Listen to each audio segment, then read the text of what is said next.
KaraokeBooks. Crime and Punishment. Fyodor Dostoevsky. Translated by Constance Garnett. Chapter 27. The morning that followed the fateful interview with Dunya and her mother brought sobering influences to bear on Pyotr Petrovich. Intensely unpleasant as it was, he was forced little by little to accept as a fact beyond recall what had seemed to him only the day before fantastic and incredible. The black snake of wounded vanity had been gnawing at his heart all night. When he got out of bed, Fyodor Petrovich immediately looked in the looking-glass. He was afraid that he had jaundice. However, his health seemed unimpaired so far, and looking at his noble, clear-skinned countenance which had grown fattish of late, Fyodor Petrovich for an instant was positively comforted in the conviction that he would find another bride and, perhaps, even a better one. But coming back to the sense of his present position, he turned aside and spat vigorously, which excited a sarcastic smile in Andrei Semyonovich Lebeziatnikov, the young friend with whom he was staying. That smile Pyotr Petrovich noticed, and at once set it down against his young friend's account. He had set down a good many points against him of late. His anger was redoubled when he reflected that he ought not to have told Andrei Semyonovich about the result of yesterday's interview. That was the second mistake he had made in temper, through impulsiveness and irritability. Moreover, all that morning one unpleasantness followed another. He even found a hitch awaiting him in his legal case in the Senate. He was particularly irritated by the owner of the flat which had been taken in view of his approaching marriage and was being redecorated at his own expense. The owner, a rich German tradesman, would not entertain the idea of breaking the contract which had just been signed and insisted on the full forfeit money, though Pyotr Petrovich would be giving him back the flat practically redecorated. In the same way, the upholsterers refused to return a single ruble of the installment paid for the furniture purchased but not yet removed to the flat. Am I to get married simply for the sake of the furniture? Fyodor Petrovich ground his teeth, and at the same time once more he had a gleam of desperate hope. Can all that be really so irrevocably over? Is it no use to make another effort? The thought of Dunya sent a voluptuous pang through his heart. He endured anguish at that moment, and if it had been possible to slay Raskolnikov instantly by wishing it, Pyotr Petrovich would promptly have uttered the wish. It was my mistake, too, not to have given them money, he thought, as he returned dejectedly to Lebeziatnikov's room, and why on earth was I such a Jew? It was false economy. I meant to keep them without a penny so that they should turn to me as their providence, and look at them.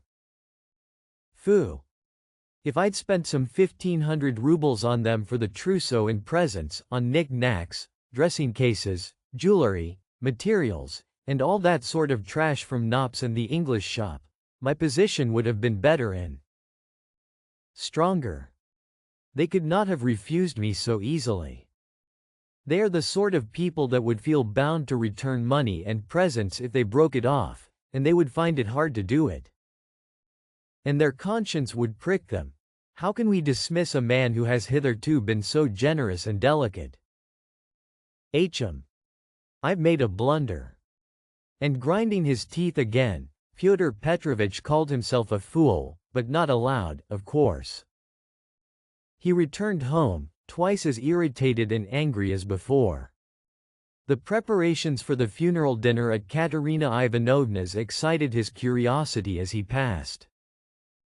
He had heard about it the day before. He fancied, indeed, that he had been invited, but absorbed in his own cares he had paid no attention.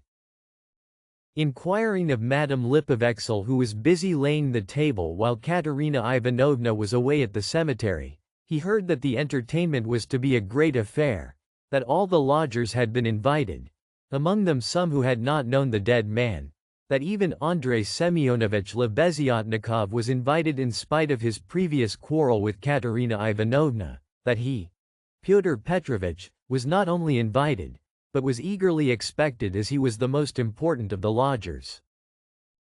Amalia Ivanovna herself had been invited with great ceremony in spite of the recent unpleasantness, and so she was very busy with preparations and was taking a positive pleasure in them. She was moreover dressed up to the nines, all in new black silk, and she was proud of it.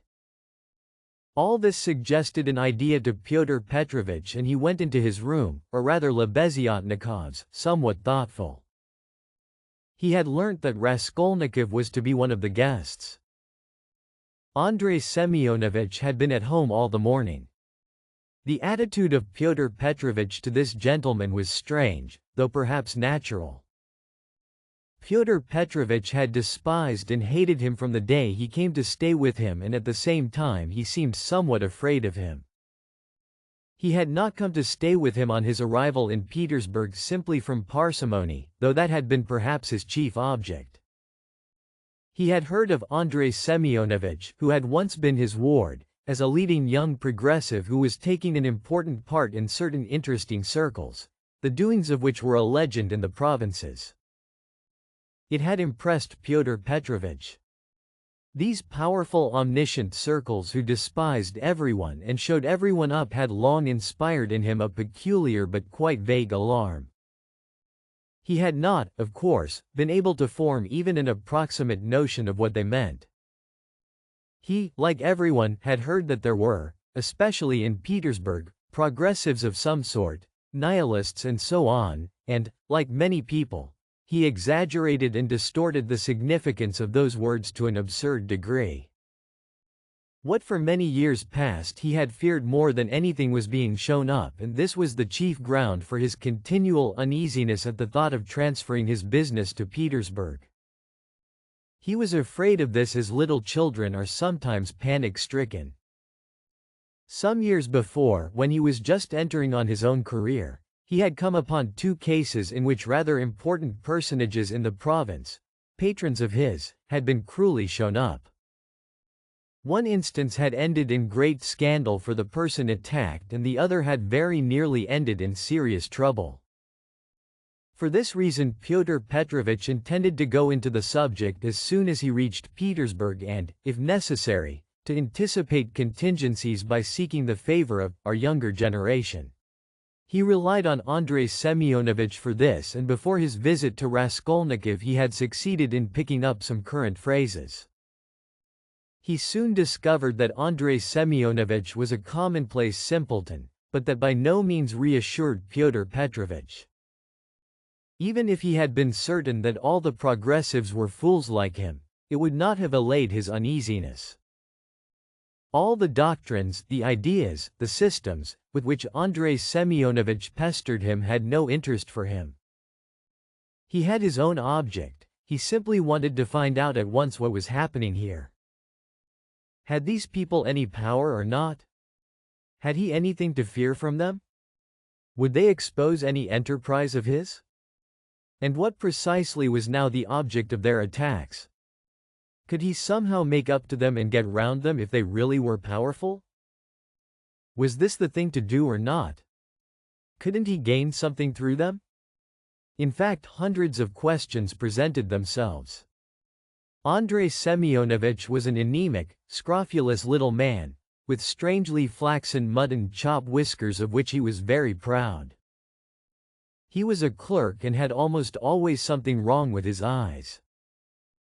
He was rather soft-hearted, but self-confident and sometimes extremely conceited in speech, which had an absurd effect, incongruous with his little figure. He was one of the lodgers most respected by Amalia Ivanovna, for he did not get drunk and paid regularly for his lodgings.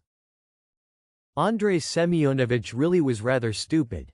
He attached himself to the cause of progress and our younger generation from enthusiasm. He was one of the numerous and varied legion of dullards, of half-animate abortions, conceited, half-educated coxcombs, who attach themselves to the idea most in fashion only to vulgarize it and who caricature every cause they serve, however sincerely. Though Lebeziatnikov was so good-natured, he, too, was beginning to dislike Pyotr Petrovitch. This happened on both sides unconsciously. However simple Andrei Semyonovich might be, he began to see that Fyodor Petrovich was duping him and secretly despising him, and that he was not the right sort of man. He had tried expounding to him the system of Fourier and the Darwinian theory, but of late Fyodor Petrovich began to listen too sarcastically and even to be rude. The fact was he had begun instinctively to guess that Lebeziatnikov was not merely a commonplace simpleton, but, perhaps, a liar, too, and that he had no connections of any consequence even in his own circle, but had simply picked things up third-hand, and that very likely he did not even know much about his own work of propaganda, for he was in too great a muddle. A fine person he would be to show anyone up. It must be noted, by the way, that Fyodor Petrovich had during those 10 days eagerly accepted the strangest praise from Andrei Semyonovich. He had not protested, for instance, when Andrei Semyonovich belauded him for being ready to contribute to the establishment of the new commune, or to abstain from christening his future children, or to acquiesce if Dunya were to take a lover a month after marriage, and so on. Fyodor Petrovich so enjoyed hearing his own praises that he did not disdain even such virtues when they were attributed to him. Fyodor Petrovich had had occasion that morning to realize some 5% bonds, and now he sat down to the table and counted over bundles of notes. Andrei Semyonovich, who hardly ever had any money, walked about the room pretending to himself to look at all those banknotes with indifference and even contempt. Nothing would have convinced Fyodor Petrovich that Andrei Semyonovich could really look on the money unmoved, and the latter, on his side, kept thinking bitterly that Fyodor Petrovich was capable of entertaining such an idea about him and was, perhaps, glad of the opportunity of teasing his young friend by reminding him of his inferiority and the great difference between them. He found him incredibly inattentive and irritable, though he, Andrei Semyonovich, began enlarging on his favorite subject, the foundation of a new special commune. The brief remarks that dropped from Fyodor Petrovich between the clicking of the beads on the reckoning frame betrayed unmistakable and discourteous irony. But the humane Andrei Semyonovich ascribed Fyodor Petrovich's ill humor to his recent breach with Dunya, and he was burning with impatience to discourse on that theme. He had something progressive to say on the subject which might console his worthy friend and could not fail to promote his development. There is some sort of festivity being prepared at the widow's, isn't there? Fyodor Petrovich asked suddenly, interrupting Andrei Semyonovich at the most interesting passage. Why, don't you know? Why, I was telling you last night what I think about all such ceremonies. And she invited you too, I heard. You were talking to her yesterday. I should never have expected that beggarly fool would have spent on this feast all the money she got from that other fool, Raskolnikov. I was surprised just now as I came through at the preparations there, the wines. Several people are invited. It's beyond everything, continued Fyodor Petrovich, who seemed to have some object in pursuing the conversation. What? You say I am asked too?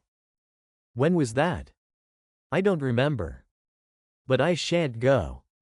Why should I? I only said a word to her in passing yesterday of the possibility of her obtaining a year's salary as a destitute widow of a government clerk. I suppose she has invited me on that account, hasn't she? He. I don't intend to go either, said Lebeziatnikov. I should think not, after giving her a thrashing. You might well hesitate, he.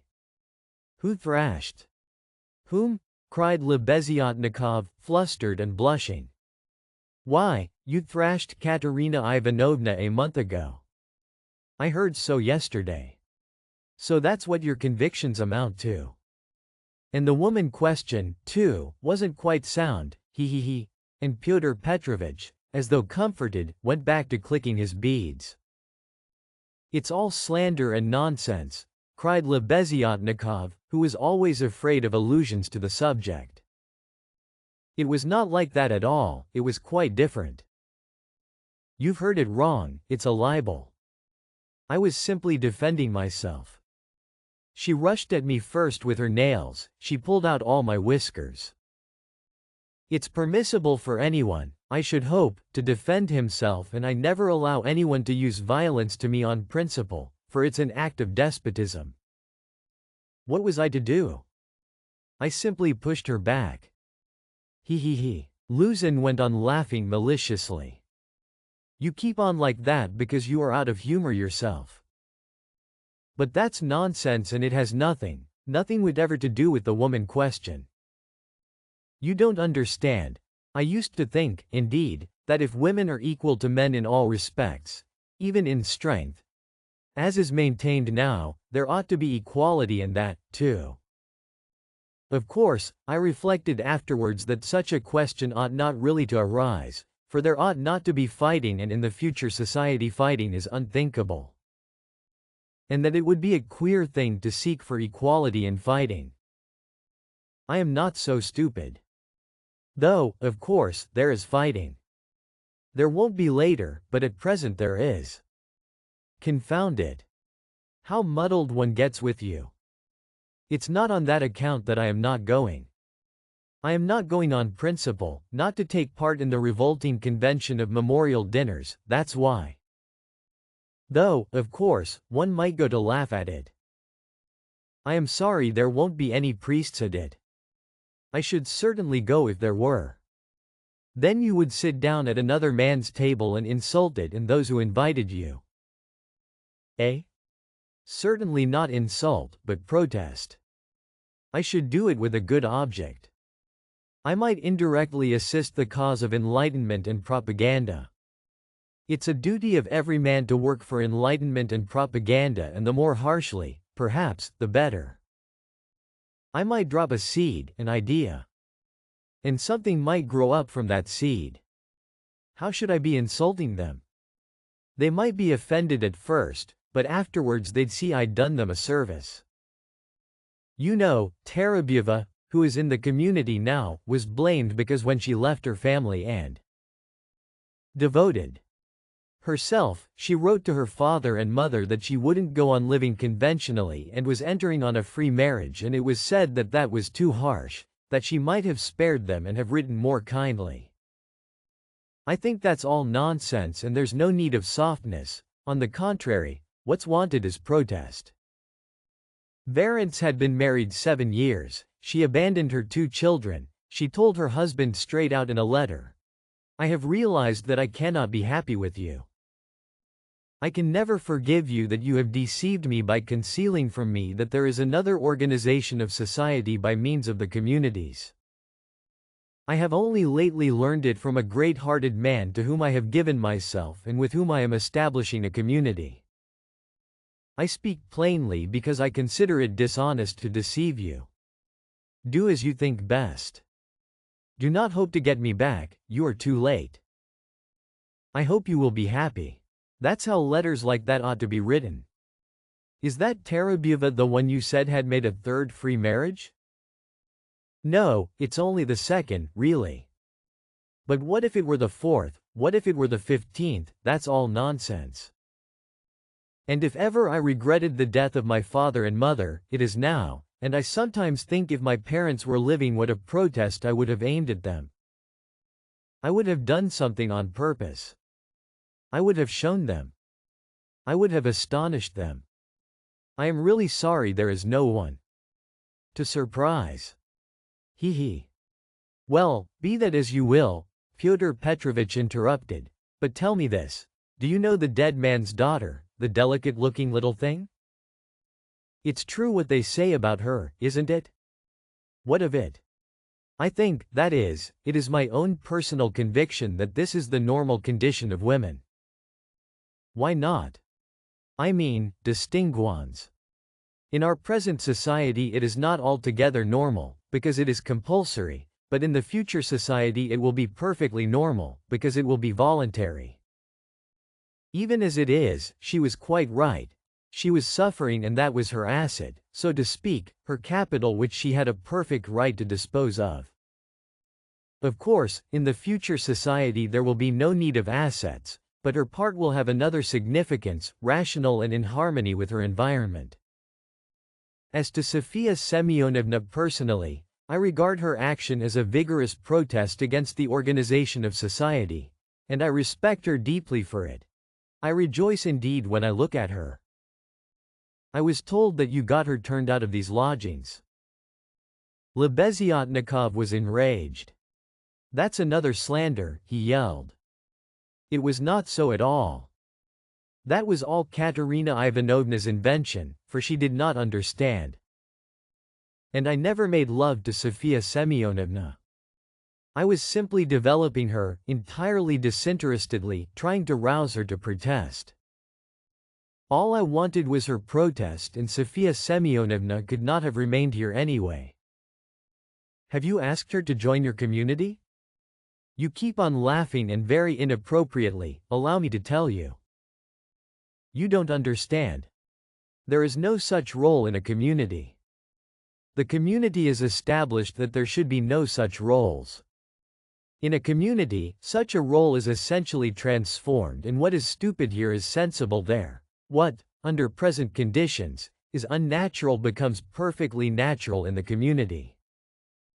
It all depends on the environment. It's all the environment, and man himself is nothing.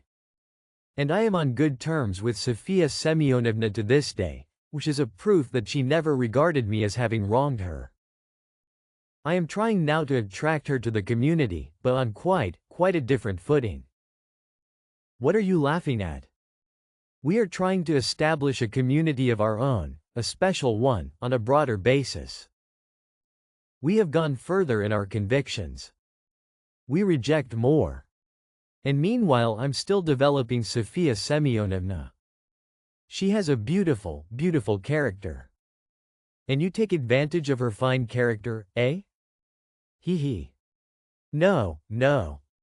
Oh, no. On the contrary. Oh, on the contrary. Hee hee hee. A queer thing to say. Believe me. Why should I disguise it? In fact, I feel it strange myself how timid, chaste and modern she is with me. And you, of course, are developing her. Hee hee. Trying to prove to her that all that modesty is nonsense? Not at all, not at all. How coarsely, how stupidly, excuse me saying so, you misunderstand the word development. Good heavens, how crude you still are. We are striving for the freedom of women, and you have only one idea in your head. Setting aside the general question of chastity and feminine modesty as useless in themselves and indeed prejudices, I fully accept her chastity with me, because that's for her to decide. Of course, if she were to tell me herself that she wanted me, I should think myself very lucky, because I like the girl very much. But as it is, no one has ever treated her more courteously than I, with more respect for her dignity. I wait in hopes, that's all. You had much better make her a present of something. I bet you never thought of that. You don't understand, as I've told you already. Of course, she is in such a position, but it's another question. Quite another question. You simply despise her. Seeing a fact which you mistakenly consider deserving of contempt, you refuse to take a humane view of a fellow creature. You don't know what a character she is. I am only sorry that of late she has quite given up reading and borrowing books. I used to lend them to her. I am sorry, too, that with all the energy and resolution in protesting, which she has already shown once, she has little self-reliance, little, so to say, independence, so as to break free from certain prejudices and certain foolish ideas. Yet she thoroughly understands some questions, for instance about kissing of hands, that is, that it's an insult to a woman for a man to kiss her hand, because it's a sign of inequality. We had a debate about it and I described it to her. She listened attentively to an account of the workmen's associations in France, too.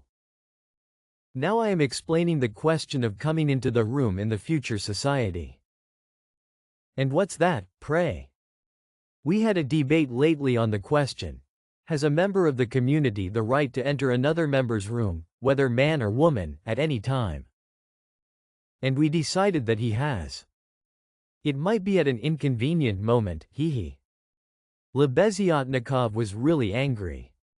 You are always thinking of something unpleasant, he cried with aversion. Tifu. How vexed I am that when I was expounding our system, I referred prematurely to the question of personal privacy. It's always a stumbling block to people like you, they turn it into ridicule before they understand it. And how proud they are of it, too. Tifu. I've often maintained that that question should not be approached by a novice till he has a firm faith in the system. And tell me, please, what do you find so shameful even in cesspools? I should be the first to be ready to clean out any cesspool you like. And it's not a question of self-sacrifice, it's simply work, honorable, useful work which is as good as any other and much better than the work of a Raphael and a Pushkin, because it is more useful. And more honorable, he. What do you mean by more honorable? I don't understand such expressions to describe human activity. More honorable, nobler, all those are old-fashioned prejudices which I reject. Everything which is of use to mankind is honorable. I only understand one word, useful. You can snigger as much as you like, but that's so. Fyodor Petrovich laughed heartily. He had finished counting the money and was putting it away. But some of the notes he left on the table. The cesspool question had already been a subject of dispute between them. What was absurd was that it made Lebeziatnikov really angry, while it amused Luzin, and at that moment he particularly wanted to anger his young friend. It's your ill luck yesterday that makes you so ill-humored and annoying, blurted out Lebeziatnikov, who in spite of his independence and his protests, did not venture to oppose Pyotr Petrovich and still behaved to him with some of the respect habitual in earlier years. You'd better tell me this, Pyotr Petrovich interrupted with haughty displeasure, can you? Or rather, are you really friendly enough with that young person to ask her to step in here for a minute? I think they've all come back from the cemetery. I heard the sound of steps. I want to see her, that young person. What for? Lebeziatnikov asked with surprise. Oh, I want to. I am leaving here today or tomorrow, and therefore I wanted to speak to her about. However, you may be present during the interview. It's better you should be, indeed. For there's no knowing what you might imagine. I shan't imagine anything. I only asked, and, if you've anything to say to her, nothing is easier than to call her in. I'll go directly, and you may be sure I won't be in your way.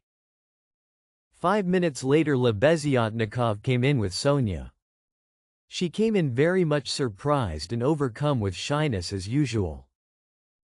She was always shy in such circumstances and was always afraid of new people. She had been as a child and was even more so now. Fyodor Petrovich met her, politely and affably, but with a certain shade of bantering familiarity which in his opinion was suitable for a man of his respectability and weight in dealing with a creature so young and so interesting as she. He hastened to reassure her and made her sit down facing him at the table.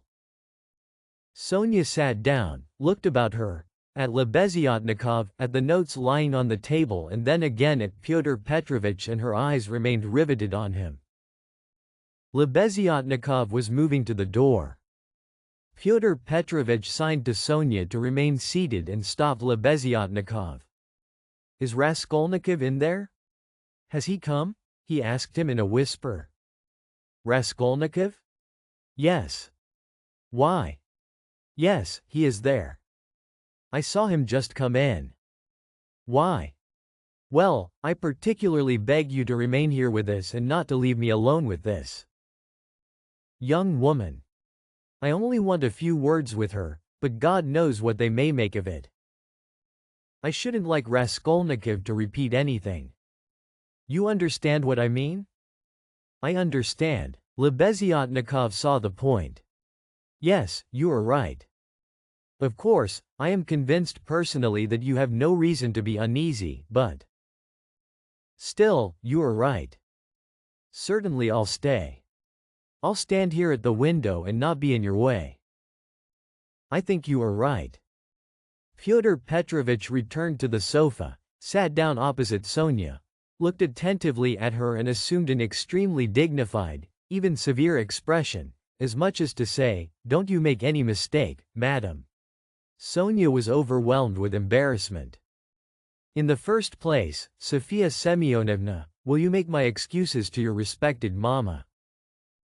"That's right, isn't it? Katerina Ivanovna stands in the place of a mother to you?" Fyodor Petrovich began with great dignity, though affably. It was evident that his intentions were friendly. "Quite so, yes, the place of a mother," Sonia answered, timidly and hurriedly. "Then will you make my apologies to her?" "Through inevitable circumstances I am forced to be absent and shall not be at the dinner in spite of your mamma's kind invitation." "Yes. I'll tell her. At once." And Sonia hastily jumped up from her seat. "Wait, that's not all." Fyodor Petrovich detained her, smiling at her simplicity and ignorance of good manners. "And you know me little, my dear Sofia Semyonovna, if you suppose I would have ventured to trouble a person like you for a matter of so little consequence affecting myself only. I have another object." Sonia sat down hurriedly. Her eyes rested again for an instant on the gray and rainbow-colored notes that remained on the table, but she quickly looked away and fixed her eyes on Pyotr Petrovich. She felt it horribly indecorous, especially for her, to look at another person's money. She stared at the gold eyeglass which Pyotr Petrovich held in his left hand and at the massive and extremely handsome ring with a yellow stone on his middle finger. But suddenly she looked away and, not knowing where to turn, ended by staring Pyotr Petrovich again straight in the face. After a pause of still greater dignity he continued. "I chanced yesterday in passing to exchange a couple of words with Katerina Ivanovna, poor woman. That was sufficient to enable me to ascertain that she is in a position, preternatural, if one may so express it." "Yes.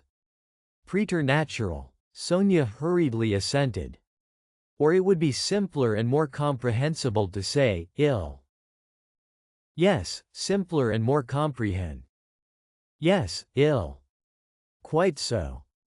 So then from a feeling of humanity and so to speak compassion, I should be glad to be of service to her in any way, foreseeing her unfortunate position. I believe the whole of this poverty-stricken family depends now entirely on you?" "Allow me to ask," Sonia rose to her feet, "did you say something to her yesterday of the possibility of a pension?" "Because she told me you had undertaken to get her one." "Was that true?" "Not in the slightest, and indeed it's an absurdity. I merely hinted at her obtaining temporary assistance as the widow of an official who had died in the service, if only she has patronage. But apparently your late parent had not served his full term and had not indeed been in the service at all of late. In fact, if there could be any hope, it would be very ephemeral, because there would be no claim for assistance in that case, far from it. And she is dreaming of a pension already, he. A go-ahead lady. Yes, she is. For she is credulous and good-hearted, and she believes everything from the goodness of her heart and she is like that." "Yes. You must excuse her," said Sonia, and again she got up to go. "But you haven't heard what I have to say." "No, I haven't heard," muttered Sonia. "Then sit down." She was terribly confused. She sat down again a third time. "Seeing her position with her unfortunate little ones, I should be glad, as I have said before, so far as lies in my power, to be of service, that is, so far as is in my power, not more. One might for instance get up a subscription for her, or a lottery, something of the sort, such as is always arranged in such cases by friends or even outsiders desirous of assisting people. It was of that I intended to speak to you. It might be done. Yes, yes. God will repay you for it, faltered Sonia, gazing intently at Fyodor Petrovich. It might be, but we will talk of it later. We might begin it today. We will talk it over this evening and lay the foundation, so to speak. Come to me at 7 o'clock. Mr. Lebeziatnikov, I hope, will assist us. But there is one circumstance of which I ought to warn you beforehand and for which I venture to trouble you, Sophia Semyonovna, to come here. In my opinion, money cannot be, indeed it's unsafe to put it into Katerina Ivanovna's own hands. The dinner today is a proof of that. Though she has not, so to speak, a crust of bread for tomorrow and, well, boots or shoes or anything, she has bought today Jamaica rum, and even, I believe, Madeira and coffee. I saw it as I passed through. Tomorrow it will all fall upon you again. They won't have a crust of bread. It's absurd, really, and so, to my thinking, a subscription ought to be raised so that the unhappy widow should not know of the money, but only you, for instance.